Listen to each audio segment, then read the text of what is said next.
anime crushes, or what the weebs call it, waifus. It's a very sensitive topic. One wrong statement and it will start a nuclear war. You can't blame them for being passionate. Throughout the entire history of animation, we have seen many character designs that gave us some certain feelings, especially when we were younger. We all had cartoon characters that got us interested in the opposite or same sex. For me, some of my favorites were Shigo from Kim Possible, but I couldn't help be a Bonnie fan too. Gwen from Total Drama Island, Miss Bellum from Powerpuff Girls, Lopunny, they knew what they were doing with this design, and of course Skips from Regular Show. In this video, I want to go over some of my anime crushes I've had throughout my entire time of watching anime. No, I don't claim any of these waifus, because I'm trying to stay alive. This has to be the most goonerish video ever. This will be in no particular order, and let me know your favorites in the comments. Maybe I'll make a part 2. So let's get into the first one. But remember, at the end of the day, calm down, son. It's just a drawing, not the real thing. The Monogatari series is fantastic. The production is top tier, with breathtaking visuals, but the characters are the focal point of the series. I love their personalities, and especially their designs. The series has a lot of waifus,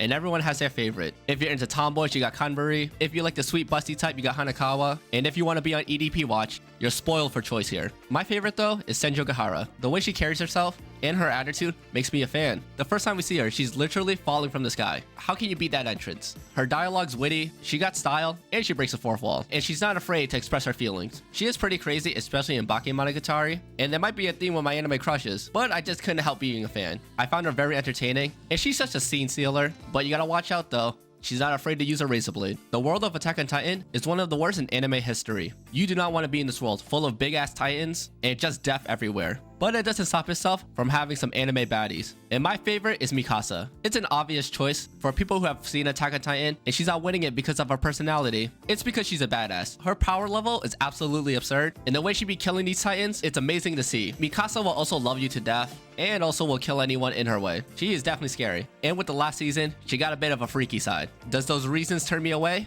Hell no. If anything, I'm putting on my blinders. My top reason though, for Mikasa being my favorite from the series, is her workout routine. Amazing. Of course, when anime crushes, I couldn't leave out ReZero. ReZero has a bunch of good ones, but there is one that rises above everyone else. And of course, I mean Felix.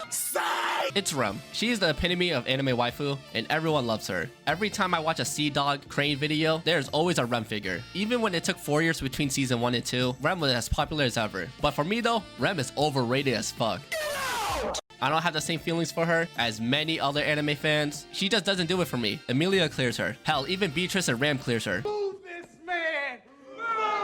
Grand Blue is a great comedy anime, and it has some of the best design characters. The characters are great, and it does have a lot of ecchi scenes, especially with the male characters. Any one of these characters could be someone's favorite, but for me, it has to be Azusa. She's one of the older members of the group, and is very outgoing, especially when she's drinking. She's inadvertently funny, and loves to tease our main character. She's a smart character that sees through all the misunderstandings, and even tries to be a wingman. But for real though, her appearance is a standout. The short purple hair with the purple eyes, and of course her assets. She's the whole package, aside from the drunk part of it. Dealing with drunk people is one of the worst things to do, especially when you're sober. The Fruit of Grisha is a very popular visual novel that has had many anime adaptations. It's a harem show that's filled with many waifus that are crazy. Due to circumstances in their past, they are deeply troubled and traumatized. But one of the few sane ones is my favorite, JB. And no, I don't mean Jaylen Brown from the Boston Celtics. I mean JB, Yuji's tall blonde handler. She's the professional who's a very stoic character that is there to get the job done. But she has a softer, flirty side of her that you don't get to see often. Maybe it's because she's blonde or is voluptuous that made me a fan, but there's one true reason. It's because she drives a yellow Ferrari. I'm trying to be a sugar baby. Akame ga Kill is one of those animes that was really popular when it came out, especially with the cast of characters. As the years gone by though, it probably wasn't as good as we remember it to be.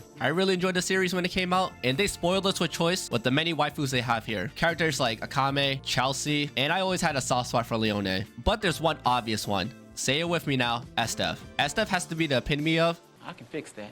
there's no one that can fix her. This character is as beautiful as she is crazy. I think she might be too crazy in the crazy hot scale as told by Barney Stinson. Want a girl to be above this line.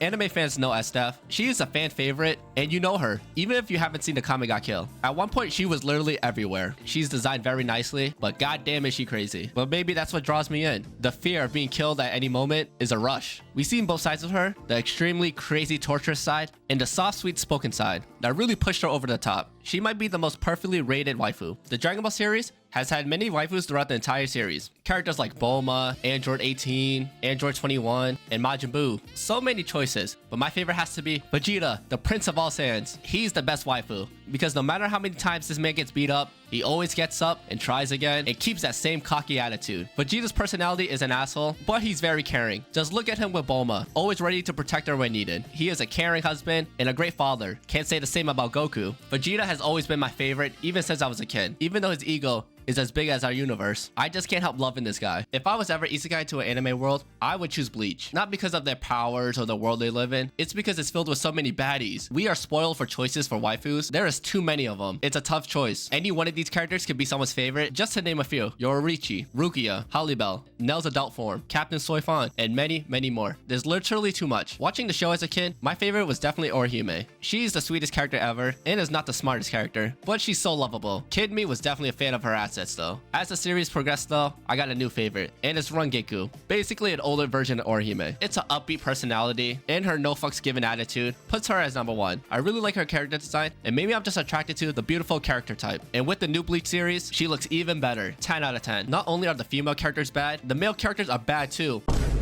Come on, I know I'm not the only one that was thinking this. You had characters like Chad, Aizen, Captain Hitsugaya. Hell, put Ichigo in there too. It's literally unfair because Bleach has bad characters on both sides. Come on, tell me you didn't feel something when Byakuya releases his Bankai. Those scenes were beautiful and made me feel some type of way. I'm just saying. Continue the trend of my anime crushes being older busty women who like to drink a lot. We have Mayumi, from the Kawaii Complex guy to manners and hostile behavior. For me, this was such a feel-good anime. She's a voluptuous office lady who continually has relationship problems and teases our main character. She's a bad drunk, does crazy things, and is not afraid to throw hands if you're in the way. But I can't help myself. I find the character funny because she always puts herself in the worst situations. If she ever needs a man to step up, I'll be there. Here we have a recent one from Solo Leveling. No, I'm not gonna pick Hunter Jinwoo because this man is aura farming, not as much as Sid Kageno.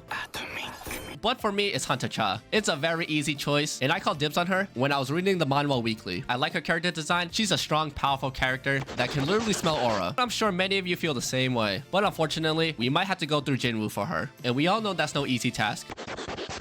Persona 5 has to be one of my favorite games ever. It's visually beautiful, the soundtrack is top tier, and there's so many small details that people are still finding today. And this game came out in 2016. It got an anime adaptation in 2018, but just play the game. The adaptation is not that great. It is an RPG, so you can romance characters in here. Picking a waifu in Persona 5 is a pretty sensitive topic to fans of the series. There are constant threads of people arguing which one is the best, and I understand that all the female characters are great and you can't go wrong with either one of them. But personally, for my favorite, it has to be An. I like her bubbly personality, and she keeps a tough exterior, but on the inside she's pretty soft. Makoto is a close second, but for my first playthrough, I chose An, and I stand by that choice. And those are some of my anime crushes. It spanned through my entire time of being an anime fan, and I have many, many more. It's because the goon inside of me won't stop. Let me know your opinions of the anime crushes I had in this video, and what are your favorite anime waifus? Let me know in the comments below. If this video does well, or if I feel like it, I'll make a part 2, naming more of my anime crushes. Thanks for watching, and I'll see you in the next video.